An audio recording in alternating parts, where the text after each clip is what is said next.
The dollar's rise to global dominance is one of history's most consequential but least understood transformations, because unlike previous reserve currencies, the pound sterling or Dutch guilder or Spanish pieces of eight, which achieved their status gradually through commercial dominance and colonial networks built over centuries. The dollar became the world's reserve currency through deliberate policy choices made during a compressed period from 1944 to 1971, through institutions designed specifically to establish dollar hegemony, through military and economic power that crushed alternatives, and through a series of crises and confrontations where challenges to dollar dominance were defeated, sometimes through economic pressure, sometimes through political manipulation, and sometimes through violence. And understanding this history requires acknowledging that the dollar's position isn't natural or inevitable, isn't simply the result of American economic superiority or free market competition, but is the product of conscious strategy, of financial architecture deliberately constructed to privilege the dollar, of competitors deliberately undermined or destroyed, and of a system maintained through a combination of benefits for participants and severe penalties for defectors. And while the dollar system has created genuine advantages, has facilitated global trade and economic growth, has provided liquidity and stability in ways that previous systems didn't, it has also created dependencies and vulnerabilities, has allowed the United States to live beyond its means by printing money that the world must accept, has enabled American military spending and global power projection that would be impossible without the dollar's special status, and has made the global economy hostage to American policy decisions, subject to American sanctions and financial warfare. So the dollar's dominance is simultaneously a public good that benefits global commerce and a form of imperialism that subordinates other countries' interests to American preferences, and the attempts to kill it, to create alternatives, or to dethrone the dollar. These have come from various actors for various reasons, from European leaders seeking monetary sovereignty, from oil producers wanting to escape dollar dependence, from China attempting to establish the yuan as alternative reserve currency, from Russia trying to build sanctions-resistant financial systems, and from smaller countries simply trying to escape the constraints and coercions that dollar dependence entails. And while none of these challenges has succeeded in ending dollar dominance, they've revealed its fragilities, shown that the system depends on confidence and coordination that could evaporate if American power declines or if viable alternatives emerge, making the dollar's future less certain than its proponents claim, and making the question of what might replace it, whether it could be the yuan or the euro, or some digital currency or a multipolar currency system. This question is increasingly urgent as American share of global GDP declines, as other economic centers rise, and as the costs and resentments of dollar hegemony accumulate. The dollar's path to dominance began with World War I. Before the war, the pound sterling was the unquestioned global reserve currency. The City of London was the world's financial center. British banks financed global trade, but the war devastated Britain financially. Britain borrowed enormously from the United States, sold foreign assets to buy American weapons and supplies, and by war's end Britain was deeply indebted and America was the world's largest creditor. American GDP exceeded British GDP. American gold reserves were larger, and New York was challenging London as a financial center. But the formal transition didn't occur immediately. During the 1920s, the pound and dollar coexisted as reserve currencies. Britain tried to restore pre-war monetary arrangements, returned to gold standard at the pre-war parity in 1925, but this overvalued the pound, made British exports uncompetitive, and contributed to British economic stagnation. While America's economy boomed, the dollar strengthened, and American banks increased their international lending. But the Great Depression disrupted this transition. The collapse of international trade and competitive devaluations and the breakdown of the gold standard created monetary chaos. And by the late 1930s, there was no stable international monetary system. Currencies fluctuated wildly. Trade was conducted through bilateral agreements and barter, and the lack of monetary stability contributed to political instability and the drift toward war. So when American and British planners began designing the post-war monetary system at Bretton Woods, they were determined to avoid this chaos, to create a stable system with clear rules and institutions, and the system they created was centered on the dollar. Bretton Woods established the dollar as the anchor of the international monetary system. The dollar was linked to gold at $35 per ounce, and other currencies were pegged to the dollar, and countries could adjust their exchange rates only with IMF approval. And this gave the dollar a privileged position. The United States could print dollars to finance deficits. And as long as other countries needed dollars for trade and for their reserves, they had to accept dollars, had to hold them or spend them on American goods. And this ability to print money that others must accept is an extraordinary privilege, is essentially an interest-free loan from the rest of the world to the United States. Economists call it seigniorage. The profit from issuing currency and the dollar's reserve status gave America enormous seigniorage, allowed it to run trade deficits and government deficits that would have bankrupted countries without reserve currencies, because other countries were willing to accumulate dollars, to hold them as reserves, or to invest them in treasury bonds. And this financed American consumption and government spending and military operations, and created the paradox that the more dollars America printed, the more indispensable the dollar became. Because as the volume of dollar-denominated trade and debt increased, switching to alternative currencies became more costly, required coordinated action that was difficult to achieve, so the system was self-reinforcing once established, and establishing it required American power at a moment when America was uniquely dominant, when its productive capacity was intact and everyone else's was destroyed, when it controlled half the world's gold, when it had the military power to guarantee security to countries that joined the dollar system. So Bretton Woods was an act of statecraft, using American power at its peak to create institutions and arrangements that would perpetuate that power even as American relative strength declined. The early challenges to the dollar came from France. Charles de Gaulle in the 1960s understood that dollar hegemony gave America unfair advantages, allowed it to finance wars in Vietnam and massive military spending without the constraints that other countries faced. De Gaulle famously called this America's exorbitant privilege and demanded that the system be reformed. That gold replaced the dollar as the international reserve, and France began converting its dollar reserves to gold, demanding gold from the United States at the official $35 per ounce price. And other countries followed, creating a run on American gold reserves. And this revealed the fundamental contradiction in the Bretton Woods system. The Triffin dilemma, named after economist Robert Triffin, who predicted that the system would collapse. The dilemma was that providing sufficient dollars to serve as global reserves required the United States to run deficits, but running persistent deficits would undermine confidence in the dollar's gold convertibility, would eventually force the U.S. to choose between maintaining the gold link and providing sufficient dollars for global trade. And by the late 1960s, this contradiction was becoming acute. American gold reserves were declining, the dollar was overvalued, speculation against the dollar was increasing, and something had to give. And in 1971, Nixon ended dollar-gold convertibility, unilaterally abolished the Bretton Woods system, and this could have ended dollar dominance, could have led to a multipolar currency system, or to gold, or to special drawing rights, or some other arrangement. But instead, the dollar emerged stronger, because even without gold backing, the dollar remained essential to global trade.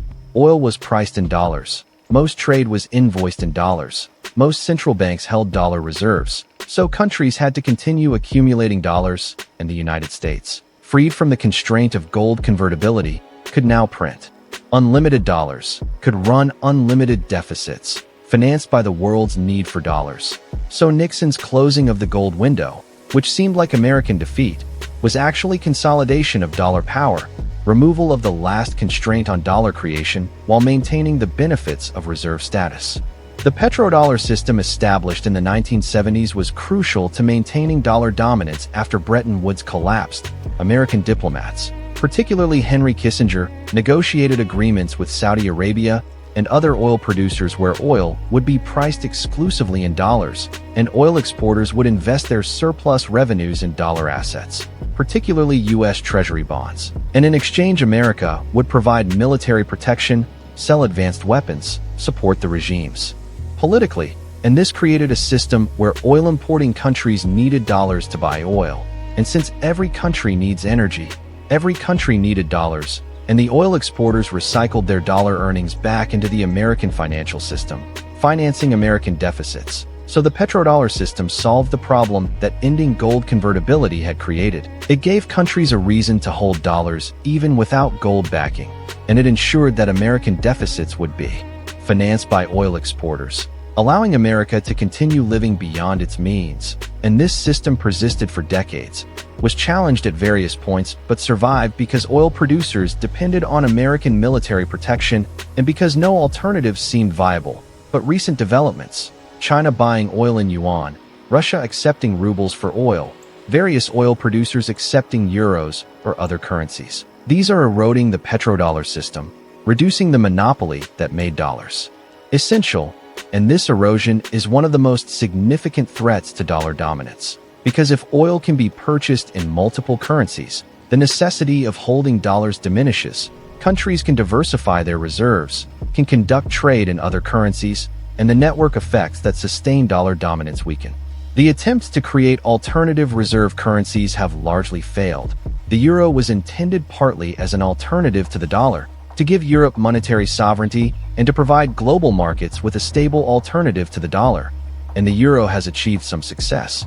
Is the second most important reserve currency, accounts for about 20% of global reserves compared to the dollar's 60%. But the euro has fundamental weaknesses. The eurozone isn't a unified polity, lacks fiscal integration, has struggled with sovereign debt crises, and doesn't have the geopolitical power to challenge American dominance. So while the euro is used for trade within Europe and in some international transactions, it hasn't displaced the dollar, hasn't provided a viable alternative for most purposes. And the eurozone's dysfunction during the Greek crisis and the subsequent crises demonstrated the euro's fragility, reduced confidence in it as a safe store of value, and attempts by various countries to increase euro usage have been limited by these structural weaknesses. The euro is more stable than any individual European currency would be, but less stable than the dollar backed by American economic and military power. So it remains a secondary reserve currency, important but not dominant, useful for diversification but not sufficient for replacing dollar dependence. China's push to internationalize the yuan is the most serious current challenge to dollar dominance. China is the world's second largest economy, largest trading nation, largest manufacturer, and it has systematically worked to increase yuan usage in international trade, has established yuan clearing banks in major financial centers, has included the yuan in the IMF's special drawing rights basket, has encouraged bilateral trade in yuan, has created the Belt and Road Initiative partly to increase yuan circulation and to create yuan-based trade networks, and has developed CIPS, the cross-border interbank payment system, as an alternative to SWIFT, reducing dependence on dollar-based payment systems. And these efforts have had some success. Yuan usage in international payments has increased. Some oil is now traded in yuan. Some countries hold yuan reserves. But the yuan remains constrained by China's capital controls, by the lack of deep liquid yuan-denominated financial markets, by concerns about Chinese government interference, and by China's authoritarian political system, which makes foreign investors nervous about holding large yuan balances that could be frozen or controlled. So while yuan internationalization is progressing, it's slow. The yuan accounts for only about 3% of global reserves, far below what China's economic weight would suggest, and full yuan convertibility, which would be necessary for the yuan to truly challenge the dollar, would require China to give up capital controls, would expose China to financial volatility and to capital flight, risks that Chinese leadership is unwilling to accept. So yuan internationalization is proceeding cautiously, may eventually create a bipolar or multipolar currency system, but is unlikely to fully displace the dollar in the foreseeable future. The countries and leaders who actively tried to kill dollar dominance or to escape it often face severe consequences. Saddam Hussein announced in 2000 that Iraq would sell oil for euros instead of dollars, and within 3 years Iraq was invaded. And while the invasion's stated reasons were weapons of mass destruction and terrorism, the underlying economic motivation, preventing Iraq from undermining the petrodollar system, was significant if unstated. Muammar Gaddafi proposed creating a gold-backed African currency, the gold dinar, that would be used for African oil sales, replacing the dollar and the euro, and would reduce African dependence on Western currencies and financial systems. And Gaddafi was actively working to implement this, had accumulated gold reserves, was negotiating with other African countries, and in 2011 Libya was attacked by NATO, Gaddafi was killed, and the gold dinar plan died with him. And while the intervention was justified on humanitarian grounds, protecting civilians from Gaddafi's forces, leaked emails and documents suggest that preventing Gaddafi's monetary plans was a significant motivation for French and other European involvement, because a successful African currency independent of the dollar and euro would have reduced Western financial influence in Africa, would have undermined the very financial architecture that we discussed earlier. Iran has tried repeatedly to escape dollar dependence, established an oil bourse trading in non-dollar currencies, increased trade with China and Russia in local currencies, developed alternative payment systems to evade sanctions, and Iran has faced crushing sanctions, economic warfare designed to destroy its economy, prevent its trade, isolate it from global financial systems. And while these sanctions are justified as responses to Iran's nuclear program and regional activities, they're also punishment for defecting from the dollar system, for attempting to conduct major transactions outside dollar-based networks. And these examples, while not definitive proof of a conspiracy to violently defend dollar hegemony, suggest that challenging the dollar system carries risks, that countries attempting to create alternatives have often faced American-led opposition that ranges from economic coercion to military intervention, and this creates chilling effect, discourages other countries from openly challenging dollar dominance, because the costs can be severe and the likelihood of success low. The infrastructure that maintains dollar dominance is extensive and deliberately constructed. SWIFT, the Society for Worldwide Interbank Financial Telecommunication, is a messaging system that facilitates international financial transactions. And while it's technically headquartered in Belgium and governed by member banks globally, it's dominated by American and European banks, and it complies with American sanctions, cutting off countries and entities that America designates, so controlling.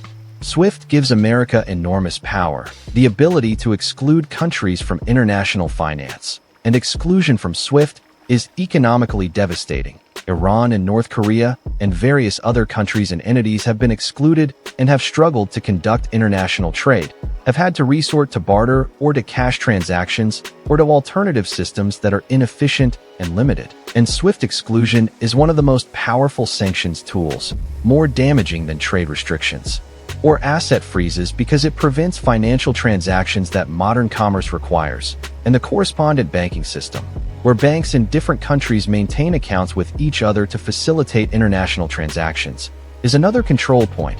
American banks are central to this network, and banks that violate American sanctions can lose their correspondent relationships with American banks, can be cut off from dollar clearing, and this threat ensures global compliance with American sanctions even when other countries oppose them, because banks and companies can't operate without access to dollars and to American financial infrastructure.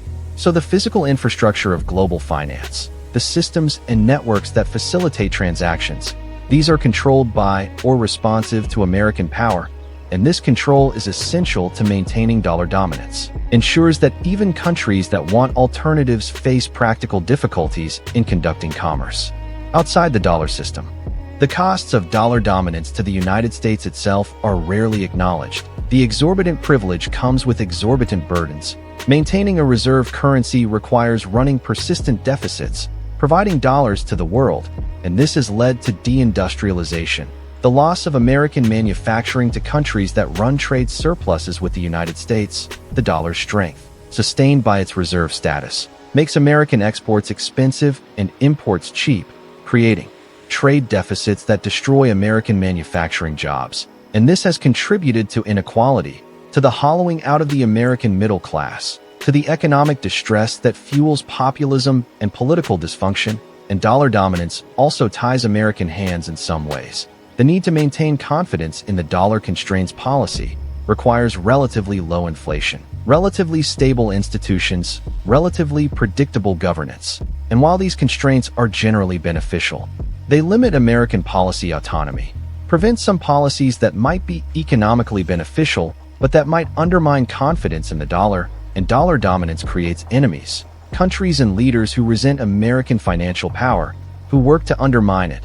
who view America as an oppressor enforcing a system that benefits Americans at others' expense. And this resentment fuels anti-American coalitions, drives countries toward China or toward creating alternative systems. So, maintaining dollar dominance requires constant effort, constant attention to maintaining the alliances and institutions and power balances that sustain it. And there's question whether this effort is worth the benefits. Whether Americans would be better off in a multipolar currency system where America couldn't print money that others must accept, but also wouldn't face the structural trade deficits and manufacturing decline that reserve currency status creates. The future of dollar dominance is uncertain. The dollar's share of global reserves has declined from over 70% in 1999 to about 60% now, a slow erosion that suggests the system is weakening, and various trends threaten it further. China's rise and yuan internationalization, the development of alternative payment systems and digital currencies, the aggressive use of sanctions that drives countries to seek dollar alternatives, the decline in American share of global GDP, the political dysfunction in the United States that raises questions about American governance, the growth of regional trade blocs that increasingly conduct trade in local currencies. All of these undermine the network effects and confidence that sustain dollar dominance. But predicting the dollar's demise is difficult because there's no obvious alternative. The euro has structural weaknesses. The yuan isn't fully convertible. Digital currencies are unstable and not backed by major economies. And gold is too inflexible for modern trade volumes. So we may be entering a multipolar currency system where the dollar remains dominant but not hegemonic, where other currencies handle significant shares of trade and reserves, where countries have choices about which currencies to use, and this would reduce American power, would limit the ability to impose sanctions and to finance deficits, but wouldn't eliminate the dollar, would just reduce it from dominant to first among equals, and this transition, if it occurs, would be destabilizing, would create volatility and uncertainty as the system adjusts, would require new institutions and arrangements to manage multi-currency trade and reserves, and would redistribute power from the United States to other countries, particularly China, in ways that would reshape global politics and economics. So the question of dollar dominance isn't just technical or economic. It's fundamentally about global power, about whether American hegemony continues or whether we transition to a multipolar world. And that question will be answered partly through economics, through whether the dollar maintains confidence and whether alternatives become viable, but also through geopolitics, through whether America maintains the military and economic power to sustain the institutions and alliances that support the dollar, and through accidents and crises and choices made in moments of pressure, the way the Bretton Woods system was created in the chaos of World War II and collapsed in the crisis of the 1970s. Systems that seem permanent can change rapidly when underlying conditions shift, and the dollar system, for all its current dominance, rests on foundations that could crack if American power declines sufficiently or if viable alternatives emerge, making the dollar's future less certain than its past, and making the next few decades crucial for determining whether American financial hegemony continues or whether the dollar goes the way of the pound and the guilder and the Spanish peace of 8, dominant currencies that all eventually declined when the powers behind them declined, a pattern that suggests the dollar's dominance, like all hegemonies, is temporary, will eventually end. The only questions are when and how and what comes next, and whether the transition is managed peacefully through gradual diversification and institutional adaptation or violently through crisis and conflict, and those questions remain unanswered, making the future of the dollar one of the most important and most uncertain issues in global economics and geopolitics, an issue that will shape the 21st century as profoundly as dollar dominance shaped the 20th.